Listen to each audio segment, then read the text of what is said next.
Hey guys, holy crap, I have a lot more followers now. Over doubled them. Tonight after work, wife's car had a little bit of an overheating issue. So I diagnosed it as a upper radiator hose. She's got a Chrysler 300M. It's already leaking from two different spots. I don't know if it was from overfilling it with water before we came up here, or if it's there's surely not two different leaks. But anyway, I'm gonna go ahead and change out the upper radiator hose. Which hose, I don't know how well you can see it, but it runs from right there. There's a clamp. Here's the water neck. Hose itself runs down there, and it goes. It mounts somewhere around here. So I'm gonna have to pull off the course board here and go ahead and swap that hose out. So here goes nothing.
Alright guys, had to take apart. Oh, here's the new hose.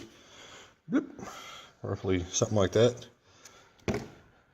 Just took out the headlight mount, several bolts, the hood latch. Like I said, just took off everything along here. There were a couple of clips for the front grille here, and I'll try to give you a decent angle. I'll set up an old box. I don't know if you can see me at all or not.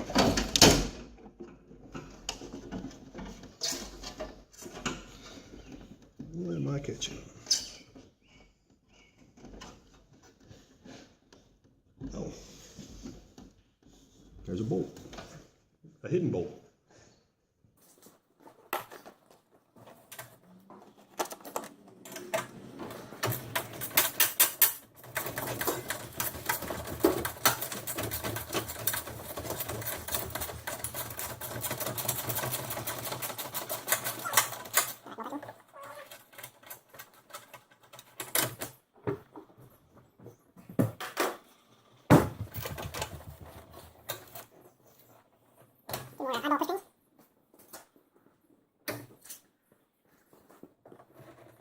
Alright guys, there were a couple clips I'll go ahead and pull this door support off. Good.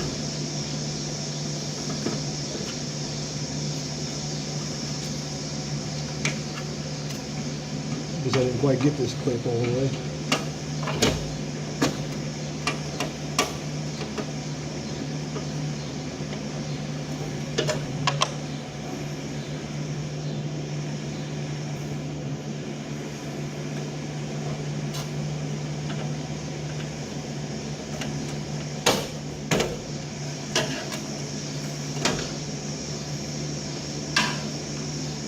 Work.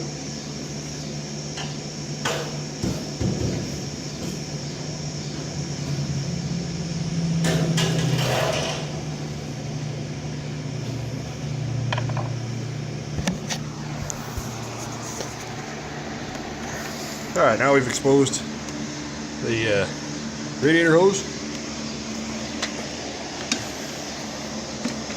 Hood latch is in the way, but yeah, there's a. You can see how it's been leaking underneath there. And look how bulged this hose is. So I think it's been getting oil leaked on it from this. I think it's an idle air control motor. But yeah, it's definitely seen better days. So we're gonna go ahead and take care of it. Replace it with a new one. All right, a lot of you guys know this already, but 5/16 is a very common size for these hose clamps. And instead of using a square or a flat screwdriver, might as well just get a 5/16 or 8mm. 8mm is awful close. So, you know, basically, mathematically, they're pretty damn close. 5/16 and 8mm. So, you know, you can go ahead and loosen these hose clamps with. The same goes for tightening hose clamps with you know, a ratchet instead of a flathead screwdriver, which you can slip off. I mean, it's a lot more accurate. I think it's a lot more accurate torque spec, because you have all this torque compared to a flat screwdriver, which you can twist pretty good on a big screwdriver, but you can get them a lot tighter with just even a 1/4 inch ratchet.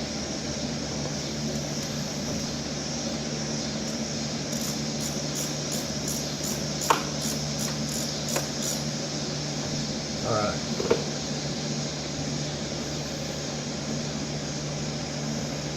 Yeah, look how swollen that hose is. Jump.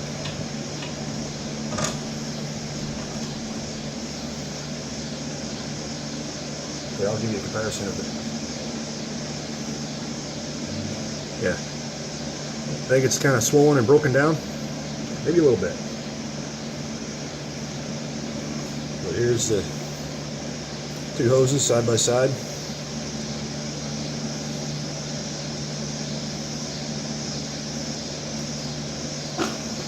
All right.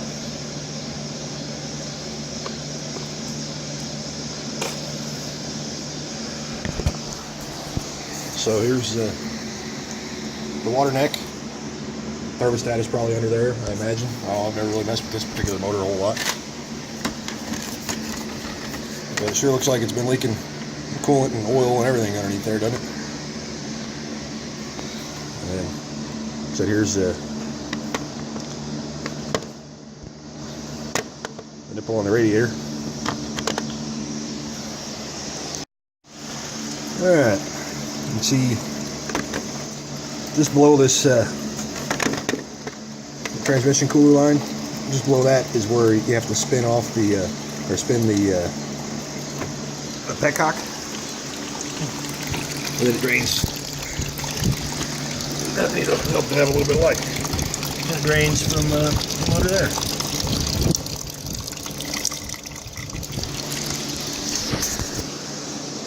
It's really easy to stick your hands in there, especially if you have big ones.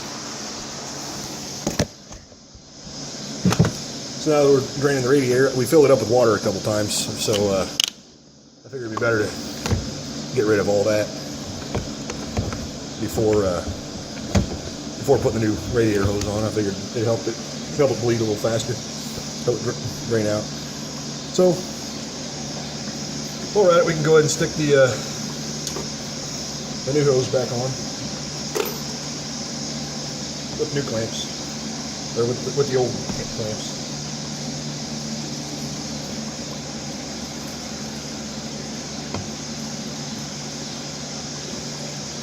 One thing that will help out a little bit is put a little bit of coolant, a little bit of antifreeze on the inside of the hose. That'll help it slip on a little easier. Yeah. Don't forget your clamp. Only an idiot would do that.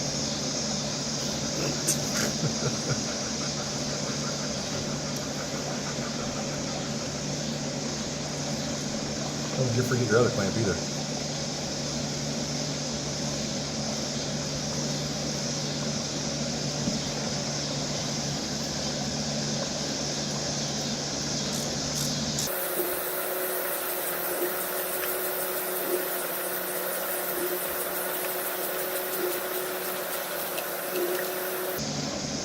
One interesting note about this 3.5 liter high output engine, this V6, it is longitudinally mounted, and you don't see too many front wheel drive vehicles with a longitudinally mounted engine. The transaxle is strange to say the least. It's not like any other transaxle you'll ever see. It has to do the job of a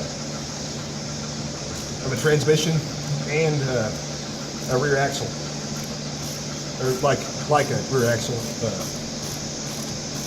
a rear drive vehicle, because it has to transfer the power from the back of the engine,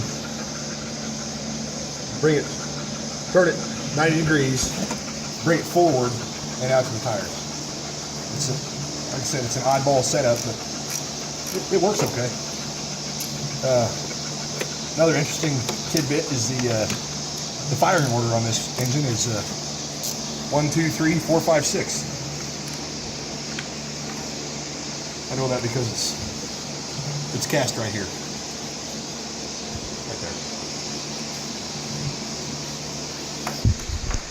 That's the same as my the V6 in one of my Camaros and my 2.8 liter V6 in that truck back there, little S10.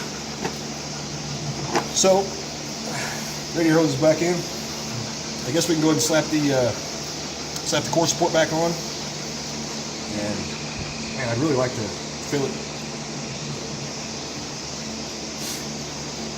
Really like to fill it instead of the coolant reservoir. I'd rather fill the actual radiator, but you should be able to get most of the bubbles out. And just fill it, keep on filling it as it requires. Yeah, we'll just go ahead and start putting things back together. He's got some helpers today too. There's JJ. And there's Hurley. Hey guys. They're big helps.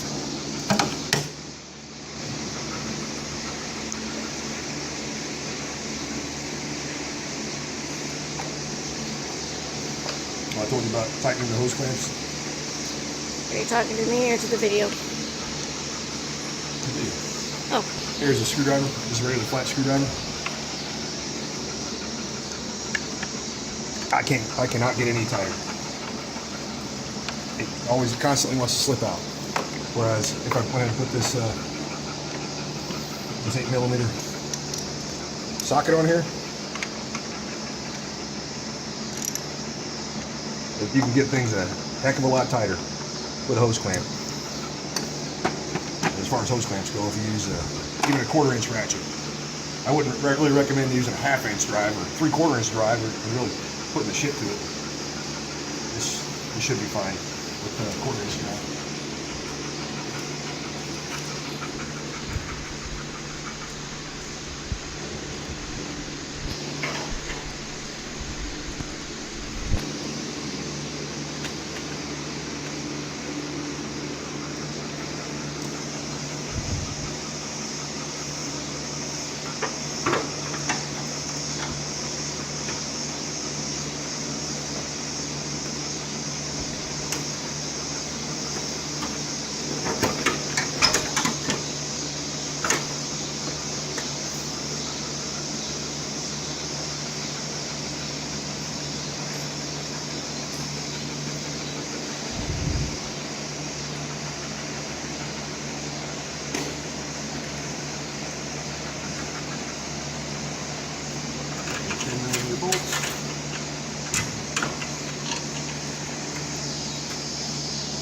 I'm going to put all the brackets and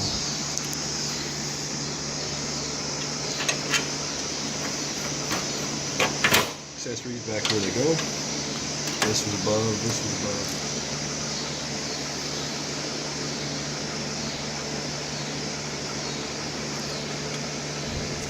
Before you get anything too far.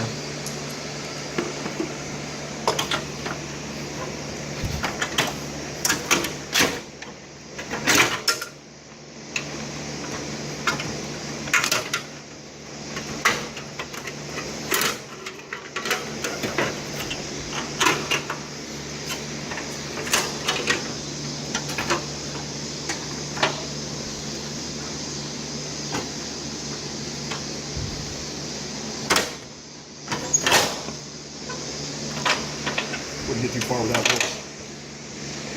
Only an idiot would do that.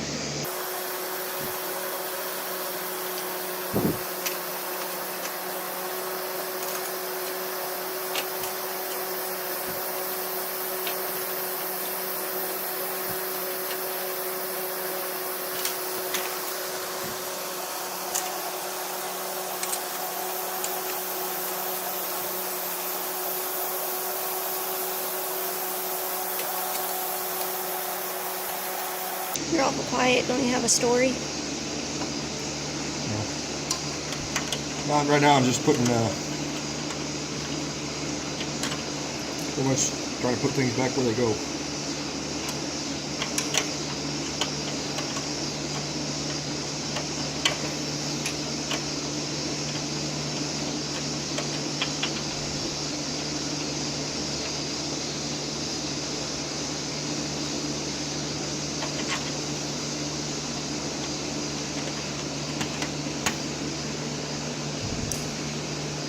JJ, do you have a story? Huh? Can you say hi to everybody? Tell them hi. She's old. She's like 9 years old, so she doesn't do much saying hi to anybody anymore.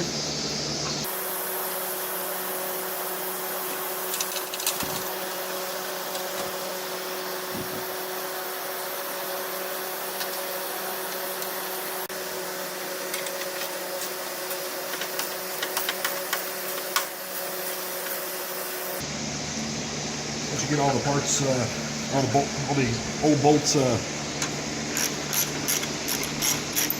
started, go ahead and start tightening some down.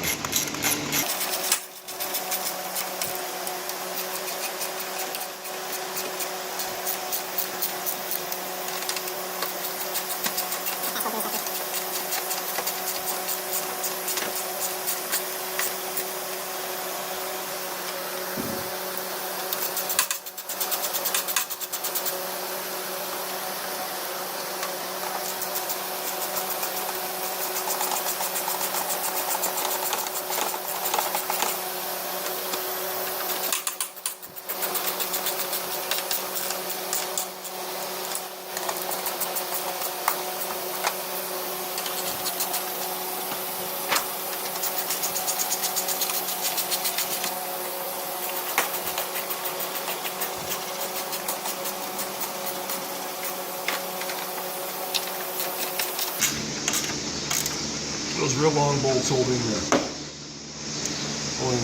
headlights.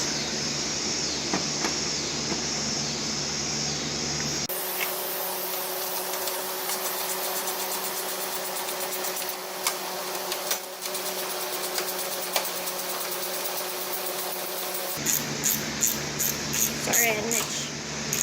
I didn't turn the camera away. Nope, I didn't turn the camera away, just the light. Well, hey, this is the best part.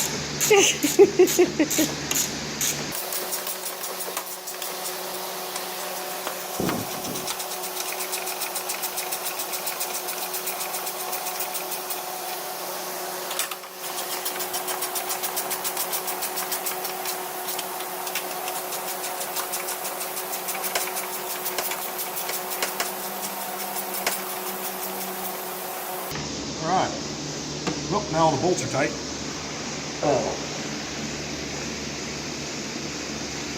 Sorry, I'm just dripping with sweat. It's awful hot in here. Now we have the petcock open still. So I'm going to crawl underneath and turn that 90 degrees, and that should shut off the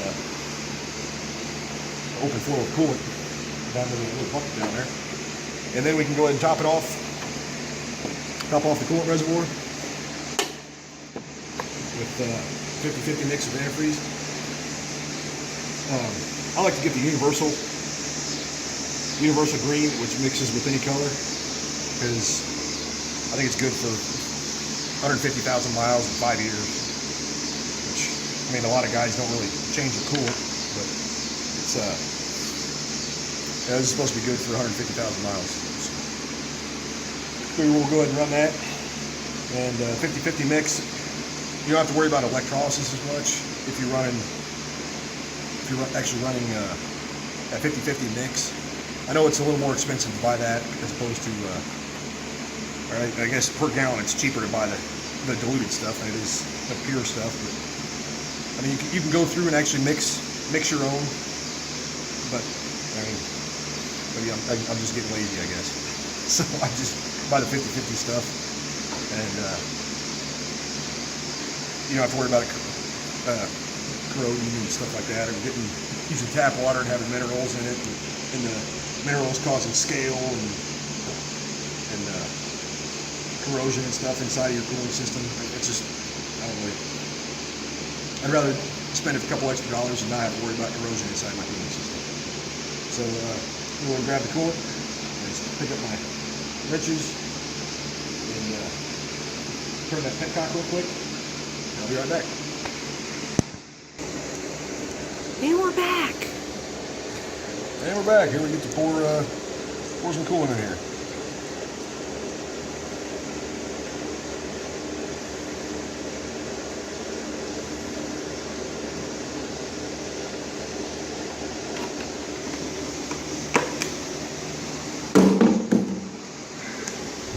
We might actually have a little better luck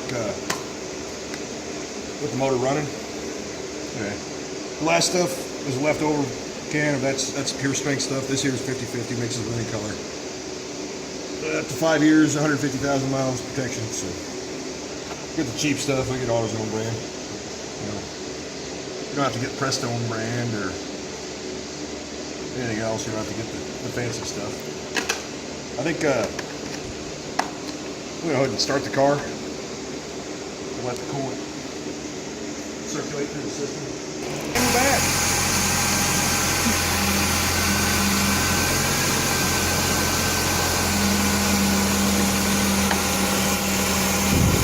We'll let it go ahead and suck the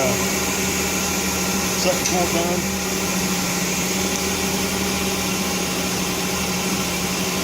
So you'll probably need to do this.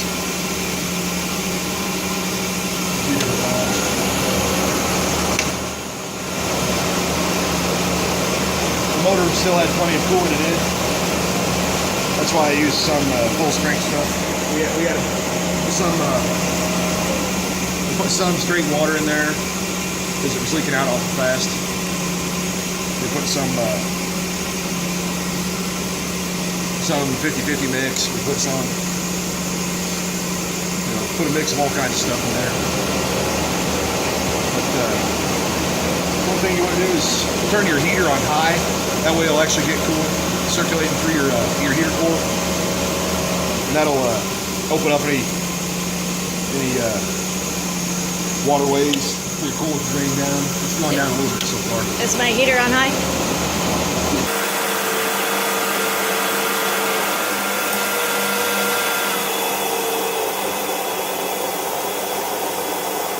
Let's turn the heater on 90 degrees. It was set on 60 degrees.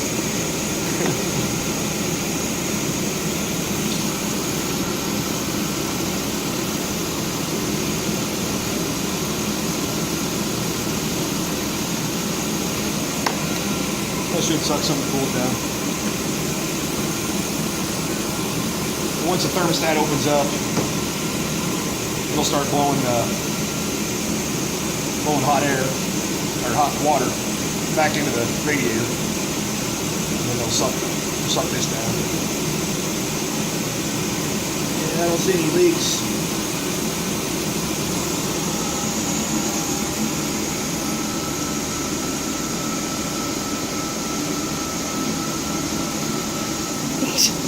Oopsie. Does that thing shut all the way?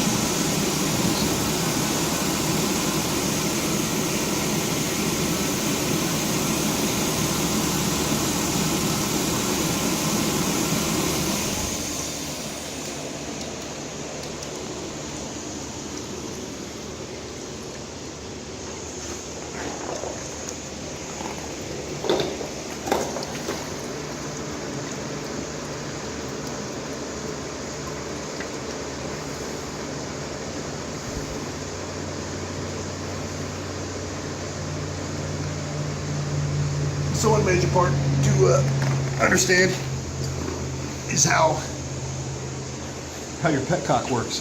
If you can't see it, you get a pretty good idea of how it works. I just had to push it in.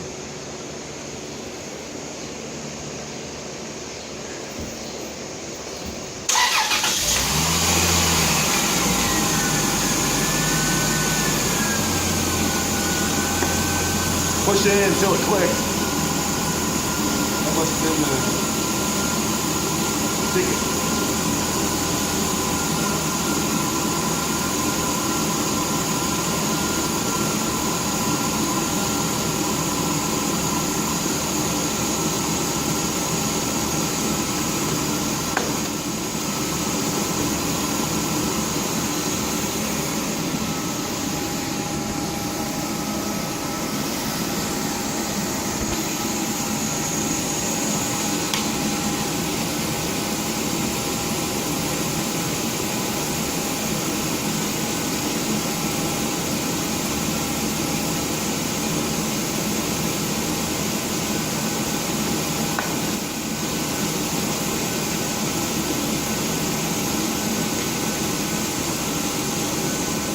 Come off the seat on the temperature gauge. So it's slowly warming up,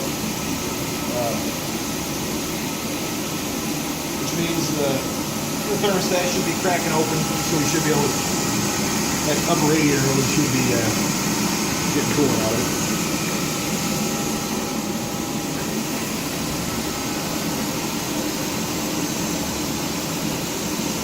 I don't really recommend sticking your hand in the moving engine unless you know exactly where the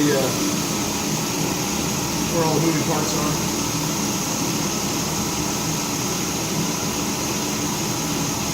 I'm not feeling any more heat other than the radiant heat from the warm engine. So I'll just give it a little bit. Let the coolant circulate. What?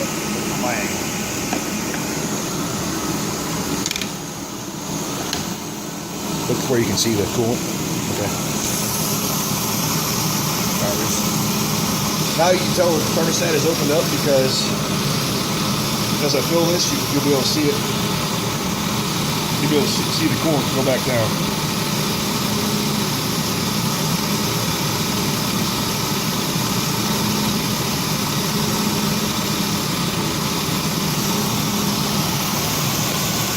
Well, I did just see it go down. See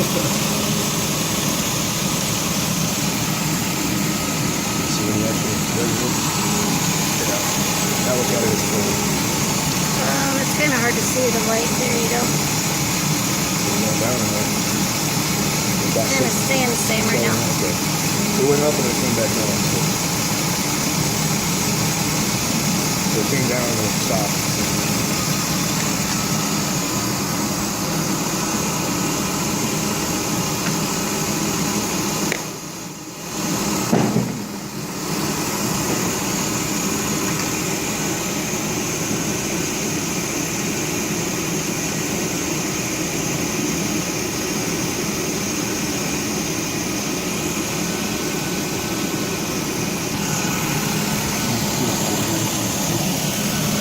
Now it's on about the full cold mark. So we'll go ahead and it is up to operating temperature. So we'll go ahead and pour a little bit more in here. And we'll call that full hot. Like that. Hey, look at that. Sucked her on down. I told you it would suck it down. And then it comes back up a little bit. So like I said, we'll call that good for right now. We'll check it again tomorrow. Once it cools off, we'll go ahead and check and make sure it's at the full cold mark. But that should get all the hot spots out of the system. And if not, we can run it. Or running it should circulate the coolant, because right now it's just been idle, so it's not doing anything spectacular. It's nice, slow water pump. But like I said, as you increase the engine speed, the water pump speeds up as well, so that it really force out any bubbles or any steam pockets or anything like that are in there. And that should eventually that air should come back up to this coolant reservoir, and we should be good to go. So with that, I want to say, hey, thanks, Midwest Motor Rider. I think that shout out today was a real pleasant surprise. So I over doubled my subscribers. So if you're new, welcome. We're not always going to be working doing regular routine maintenance and stuff like radiator hoses on a Chrysler 300M. We've got a few other projects going on. I've got my engineer in the background here. Need a little bit of carburetor work on it, and I'm going to plan on running I might run some 33s up front. I haven't decided. I have an awful lot of wheel well up there, so I'm not afraid to do a little fender thing. Back, I've got 33 1250s right now. I'm wanting to run 38.5 by 15 super plump waters back there. I think the yellow traction bar is going to have to go. But on the front, I have a 3-inch spindle lift. The back, and on the front, I have a 2.5-inch body lift. The back, I just had a 2.5-inch body lift. So I want it'll sit level with my staggered tire height. That's why I lifted the front and not the rear. I'm going to run shorter tires up front. A lot bigger out back. But it's there's the hood for my old Camaro. Whose old Camaro? The old hood. Camaro I just swapped an IROC hood onto, and getting ready to do paint on it. Got to do a bunch of body work and stuff. That project's getting ready to start up here within. Kind of set a tentative date for our birthday weekend, which is August 11th. Is my birthday, but that's a Thursday this year. My wife's birthday is August 12th. So we've got to always do something special for our birthday. And I'd like to have it done by then, or at least a lot more progress made on it by then. But I guess just want to say thanks, guys. Hopefully you guys can learn something. If not, you can at least enjoy watching me screw stuff up. So, anyway, with that, I guess just want to remind you guys all to keep on wrenching on something. It doesn't matter what it is. Just wrench on something. All right, bye. One more thing that we spoke about, that Midwest Motor Rider spoke about, was my setup for my air compressors. So I just have a couple of short extension cords hooking up to 3 separate air compressors. And I've got a filter here, a water and particulate filter, and then an oiler, which to do paint work, you're definitely going to get rid of the oiler, and you need to run all new lines. Well, clean, dry lines anyway, that haven't been run with an oiler on them. But yeah, this will get me. It wasn't 14 psi, or sorry, 14 CFM at 90 psi is actually. It was actually 15 and a half. So I mean, I don't know. That's still kind of marginal, I think, for a paint job using air sander and stuff like that. So we'll see how it goes. My buddy of mine's got a 250-gallon propane tank, and I was going to go ahead and plumb that into the system too, using some fittings, and I got to drill a tap, whatever I got to do. But a propane tank will handle that kind of pressure. So I was going to add that into my system and just have just by sheer volume. If my CFM isn't enough, if these three 110 volt compressors aren't enough, just by sheer volume, I think I'll be able to tackle any project, I think. So that's my plan for right now. And my wife, she's kind of funny. She thinks that my new motto, my tagline should be keep working on it. So I was kind of trying to come up with some stuff, and she said keep working on it. So I said it like a TV show announcer. We both got a pretty good kick right out of it. So just no matter what you guys do, whatever, however big a project, however small it is, you've got, just remember, keep working on it. Should be enough for a pretty extensive project using air tools. So, that better? Where am I? How much of it was I missing?